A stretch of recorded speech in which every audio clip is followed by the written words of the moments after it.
Joshua chapter 17. You know what I find incredibly interesting in some regards, that we have been studying through the book of Joshua, and the theme of the book of Joshua is victorious Christian living. And we even looked at it last week, where Caleb faced giants. And in your life, in your Christian life, you're going to face giants, giant viruses, giant things. And there is a point of where we say, I want to walk by faith. I want to be strong in the Lord. I want to keep going forward in God. I want to take all that He has for me and not just settle for the good enough aspect. And in fact, there's so many things in life, if you think about it, that we don't settle for good enough. In fact, somebody has done this research, but it is totally unacceptable. If 99.9% is good enough in life, then listen, 2 million documents will be lost by the IRS this year. Maybe that's what you want to happen. I don't know. 12 babies will be given to the wrong parent each day. This is at 99.9. 103,000 income tax returns will be processed incorrectly this year. 20,000 incorrect drug prescriptions will be written in the next 12 months. And 107 incorrect medical procedures will be performed by the end of the day today. So there's points in life where we say good enough is not, that's just unacceptable. We just don't have that. But why then do we carry over into our Christian walk or in our own spiritual walk with God that, well, this is good enough, when God may have something even way more in store? We've talked about it last week. Settle in God's land, but don't settle down. Because good enough is never God's intention for your walk with Him. And we looked at Caleb. Here's this man of faith and what made him tick and why did he thrive. We saw last week that he was a man of faith, that he believed God's promises above his surroundings. He was a man of vision. He had a good view of the past, the present, and the future. He saw things as God did. He was a man of dedication who it says noted that he has wholly followed the Lord his God. He was a man of action where he took down 3 giants and more because he saw that his God was greater than anything he faced. And he's a man of legacy, that he left his family with the heritage of faith. And you will find that the most vibrant Christian lives are really those who go all in and all out for the Lord. The Lord meets them as they draw near to Him. And while Caleb gained more, and that's a great witness, some chose to settle for less, and that's our focus today. In verses 14 through 18 of chapter 17, what we've called the 3 E's that will hinder you going forward, and there's things that we want to learn from these things. So follow along with me. Chapter 17, verse 14 through 18. It says, Then the children of Joseph spoke to Joshua, saying, Why have you given us only one lot and one share to inherit, since we are a great people, inasmuch as the Lord has blessed us until now? So Joshua answered them, If you are a great people, then go up to the forest country and clear out a place for yourself there in the land of the Perizzites and the giants, since the mountains of Ephraim are too confined for you. But the children of Joseph said, The mountain country is not enough for us, and all the Canaanites who dwell in the land of the valley have chariots of iron, both those who are of Beth-shean and its towns, and those who are of the valley of Jezreel. And Joshua spoke to the house of Joseph, to Ephraim and Manasseh, saying, You are a great people and have great power. You shall not have only one lot, but the mountain country shall be yours. Although it is wooded, you shall cut it down, and its farthest extent shall be yours. For you shall drive out the Canaanites throughout, though they have iron chariots and are strong. 3 E's that hinder your progress forward in faith. The first one is an elevated view of yourself. It's really called pride. And that's what they came before Joshua, saying, We are a great people, verse 14, inasmuch as the Lord has blessed us until now. It was really kind of a prideful stance.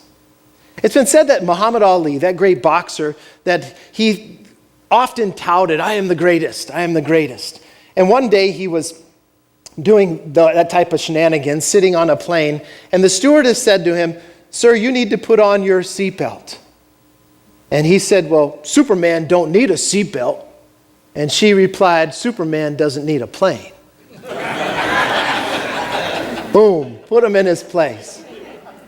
But we found often, and you've probably seen it in your own life, that pride comes before the fall. It has tripped us up since the very beginning of time. There in the garden, we know that account. Eve was presented by Satan presented to her that if you eat of this fruit, you will become wise, knowing good and evil. You will become like God. And she saw that, me like God and wise and such, and she bit it big time. And it only took 8 chapters later in chapter 11 where they're erecting this Tower of Babel to say, God, we know what you want, but we want to do things our own way and make a name for ourselves. And what happened with that? They were scattered and ruined.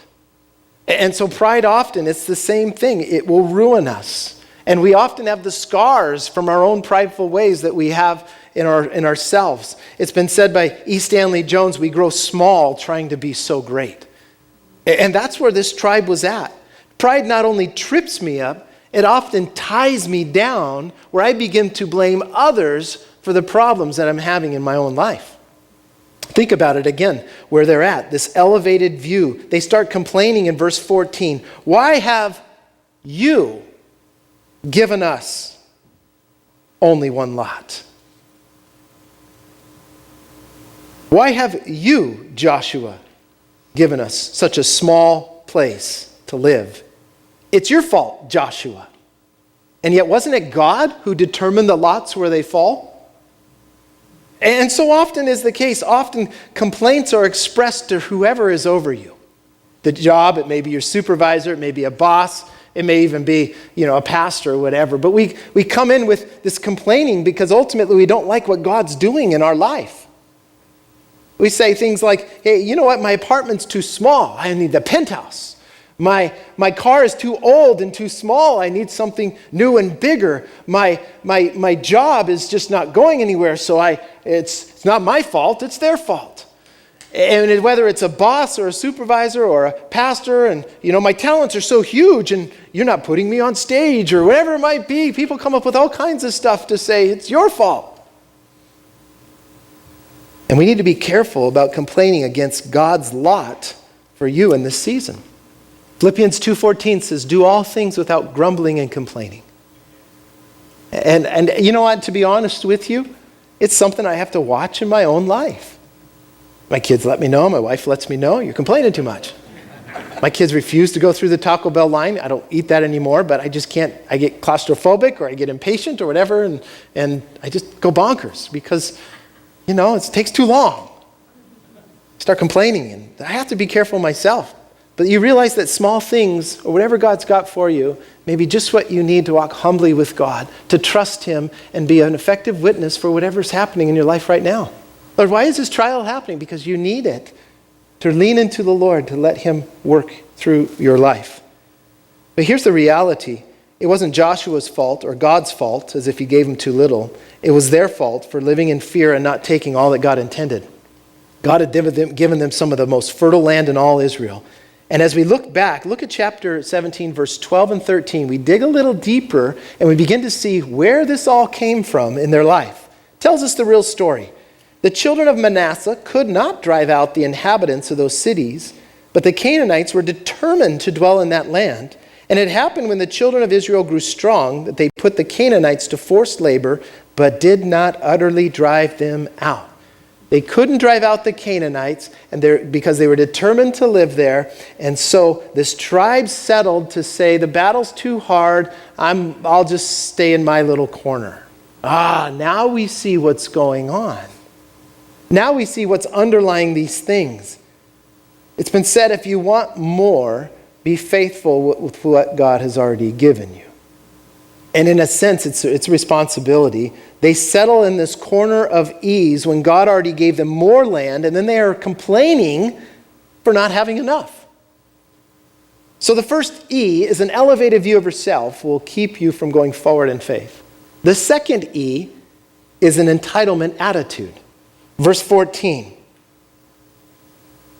Why have you only give us one lot and one share to inherit, since we are a great people? Inasmuch as the Lord has blessed us until now. They had a sense of entitlement. I deserve more.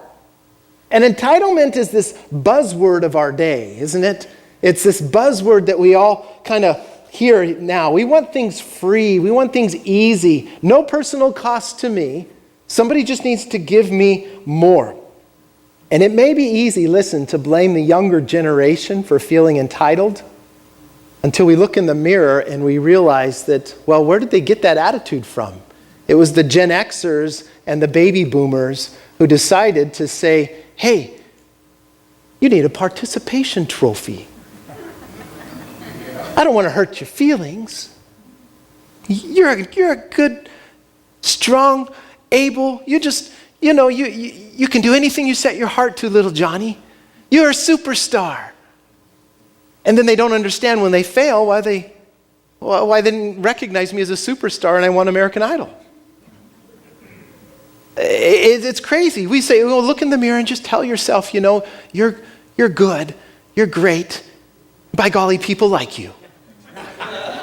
And all of a sudden, you look in the mirror and you say, you know what, well, I'm not that good. There's a few things I'm ashamed of. Well, I'm not that great. He doesn't think I'm so great. And not everybody likes me. And so this whole aspect of entitlement, when we begin to believe that lie, then we begin to live in a wrong way. That's why you find these movie stars and celebrities that think they're above the law. They can do whatever they want. They're entitled to certain things because they just have money. It's a scary thing, but entitlement is not a generational thing. It's a heart attitude rooted in selfishness. It happened in Joshua's day. We see it in our day, but you know what? It also was happening in Jesus' day. You remember it. The feeding of the 5,000. Free lunch. You kidding? I'm there. Breads and fishes, it's happening. Man, it's a full belly. What did they do? John chapter 6 tells us the next day they came back in the morning going, that was pretty good. It's kind of Passover season. Can you make me breakfast? And Jesus gave them hard doctrine about following him, and they all went, oh, forget you. It's a heart problem. And that's what they had. This tribe of Israel said, we deserve more because we're great. God has made us a big tribe, and so it seems logical we should have more space. And there's always some truth to it. They were a big tribe, but God had given them space. And what's interesting, they came to Joshua. Not only was he the leader, but Joshua was the homeboy. You remember, Joshua was from the tribe of Ephraim. And so they're going, hey, let's rub elbows with Josh here. I bet he can kind of make a way for us to, have a little bit more and we wouldn't have to do anything. But look at verse 15, what Joshua says. If you are a great people, then go up to the forest country and clear out a place for yourself. AKA, don't tell me what you think you deserve. You just go take it yourself. I've already given it to you. Just like a dad, right? My wife's constantly telling me, you got to be a little bit more gentle with the kids. I'm a dad. That's partly not the makeup. It's like, hey, you want it? Go get it yourself. I'm not buying that for you. I'm not getting that for you. And that's just men. That's how we are. Joshua says, go to the mountains and take out the giants, even though they have iron chariots and are strong. He's exhorting them and empowering them to take more and gain the whole land God intended. Don't fear the enemy and what he's got. You stand in the promises of God and you go forward and take all that God has for you. Don't sit back complaining and feel entitled, but be empowered by his word and the Holy Spirit and go for it. And trust your God to work in this life in line with his word. Entitlement. It hinders forward faith and personal sacrifice. The third excuse, there's the elevated view of yourself, the entitlement attitude. The third is excuses for why you can't move forward. Look at verse 16. The children of Joseph said, the mountain country is not enough. It's truly got to be a whine going on here. It's not enough for us. And all the Canaanites who dwell in the land of the valley, they got iron chariots. And there's part of you that goes, are you kidding me? Proverbs 22 says, a lazy man says there's a lion outside. I can't go outside. I might be killed. AKA, you step off the sidewalk, you might die. There is a point where excuses come in all shapes and sizes. We can find excuses. There's a story about a man who came home from work, and he comes home real quick. He says, "Honey, I'm expecting a phone call." His wife was ironing. "Can you grab the phone when it rings?" So he jumps in the shower real quick, and in the middle of the shower, he hears the phone ring and ring and ring. And he's like, "Well, what's going on?" So he's frustrated. He gets out of the shower, wraps up with a towel, and grabs the iron instead of the phone and puts it up to his ear. Goes to the hospital. They say, "What happened?" He says, "Well, this is the story." And they said, "Well, what happened to your other ear? Why is that all burned?" He said, "You wouldn't believe the idiot called back twice." And sometimes there's just an excuse for everything, right? Of our own stupidity or things that we don't want to do. You can go online right now, not right now, but you can go online after service is over, and there are websites that will give you an excuse to get out of work. Not the coronavirus excuse, because that's already flowing around, but their excuse to get out of work. You can pay $15 and get a legitimate physician's note. And some people will do that. I am amazed at how much creativity there are in giving excuses. You just go online, you'll find them. But it's as if these Israelites are looking for someone else to do the work for them, to fight the battle, and then just gift it to them. Let me remind you of this. That's not God's way for us. He did the work so salvation could be free, but then he expects us to walk in the fullness of that salvation to gain all that he has planned for us. You have a part. You have a work, not for salvation, but from salvation, to be fruitful in his kingdom and to thrive and not settle for second best or good enough. Put away those excuses as to why you can't thrive in Jesus. I've heard a lot. Well, I don't have time for it. You got 24 hours just as like I do. You have time for Jesus. Well, I'm not gifted enough. Well, maybe you're not gifted in that area, but you are gifted, and so thrive within that area that you're gifted. Well, my past just kind of holds me back. Hey, the cross has dealt with the past. Let's move forward. The excuses go out the window. In fact, this tribe, if you think about it, as we studied last week, they had Caleb example right before their very eyes. Yeah, here's this guy, 85 years old, taking out giants. What's your excuse? Well, that's a novelty. That's just, that's not the normal. 85-year-old guy just took out 3 giants and he's taking the next one out tomorrow. Why are you still sitting back in the corner sucking your thumb saying, "I wish I had more"? Take what God's given you and go for it. We make excuses to justify our complacency in faith. And in patience, just like Joshua said to them, Jesus says to us, go for it. You're a great people. You're blessed by God. You have the power of the Holy Spirit. Take the mountains and drive out the enemy. So what's the cure for my excuses or entitlement and elevated view of myself? What's the cure for the fears and the failures? Maybe that's the fourth. It's not an E, but it's an F. It's fear. Fear will keep you from going forward in faith. And it's such a huge thing as we see what's happened. But what's the cure? I think we see in verse 15 an interesting parallel. He tells them to go up and go up to the forest or the mountain and clear out a place for yourself there. Chop some wood. Get to work. What's that speak to me? So too you and I, we climb the mountain of Calvary. We come back to the wood of that cross there and we apply it to our lives to say, Lord, you know what? I surrender to you. I am not entitled. My excuses need to go out the window. My pride needs to fall down. Lord, I want to walk by faith. I want to trust you and go forward. We apply the wood of the cross to our life to see that that is where things happen and go forward. But real quickly, what happened to this tribe? Because chapter 18 starts a whole new conversation. If you'll turn with me to Judges chapter 1, verse 27, we find what happened to them.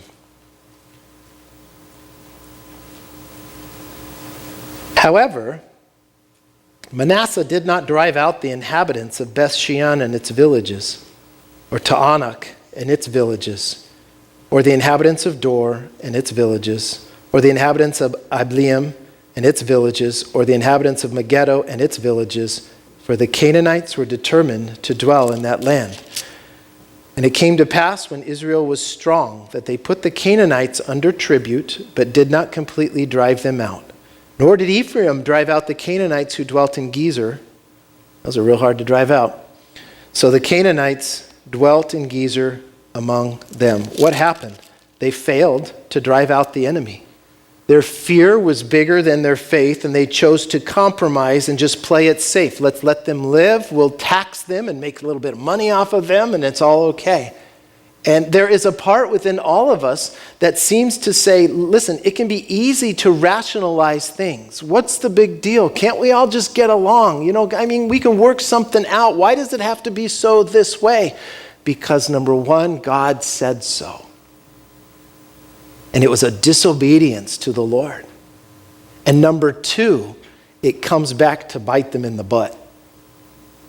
Because, see, these Canaanites living in their places would eventually infiltrate them to lead Israel away from the Lord and into idolatry. And that's the whole book of Judges, is doing things your own way. And it's a mess. You see, disobedience always carries a cost, often higher than what we anticipated. And there's a price to pay. And so it's good for us to say, Lord, I don't know how these giants are going to go. I don't know how things are going to go out, but I'm going to trust in you, and I'm going to go forward in faith, and I'm going to let you bring the victory. And I've got plenty of testimonies from other believers around me that have done great things for you. Lord, do great things in my life and through my life as well. I want to not settle for good enough. I want everything you have for me, Lord, and I want to live it to the fullest. As the Bible says, God has given us all things that pertain to life and godliness, and so let's take it all that he has for us. But this is the last question that we present, is this: what will be your story? How will you live in light of all God has promised you? Will you settle down like these tribes to make excuses and feel entitled and just live puffed up and miss out on all that God has for you? Or will you, like Caleb, rise up in faith and say, I'm going to go for it. I'm going to fight in faith, and I'm going to cultivate a sweet fellowship with the Lord. It's our choice. But let me just remind you, God is not the God of good enough. He's the God of let's go forward.